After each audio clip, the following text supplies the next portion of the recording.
You want me to stretch between sets? What about checking Instagram?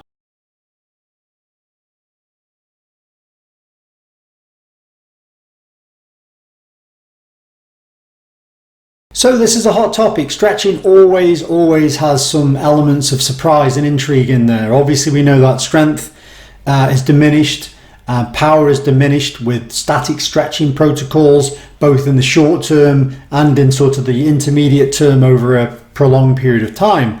So we know that certainly there are some potential issues around stretching if you want to get stronger and more powerful. But what about muscle building? So the actual growth of muscle hypertrophy.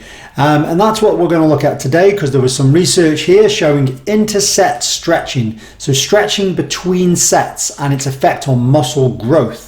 So in this study, they had 29 healthy, untrained men. So we obviously have to be careful here because they were untrained, and this could be different in the trained population. 17 did their normal training with their normal rest periods with no stretching in between. And 12 did interset stretching, so stretching in between each and individual set. They both did 8 weeks of training. They did 4 sets of 8 to 12 repetitions with 90 seconds rest in between.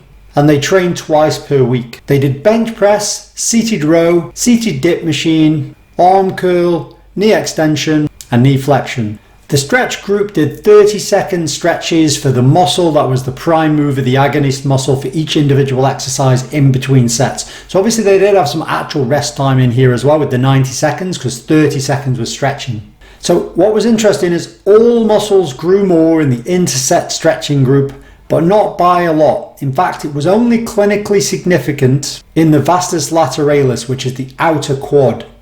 But when they combined all of the growth of all of the muscles that were trained together, the overall improvement was clinically significant. So they were overall growing more muscle with the interset stretching versus the non-stretching group. The total growth was 10.5% in all areas in total in the interset stretching group, but it was only 6.8% in the normal rest period group. So this is interesting. It shows that not necessarily for strength and power, and that if that is not your goal, then this may well be a good idea. We do know though, if you want to get absolutely powerful and strong, you're a power lifter, something to that end, this might not be the best protocol, just because you may well diminish your actual output. Obviously some of the compound movements you need to get quite tight and bracing, and if you've got excess flexibility in that, you might struggle with that a little bit. But if you're looking to build muscle, and this does mean if you are still a powerlifter and you're in a hypertrophy training block, say several weeks of that, you could certainly employ this idea. But if you're just looking to build muscle, you certainly could employ this idea. Now obviously this is one research paper here, and there is plenty more to come in this area, I am sure.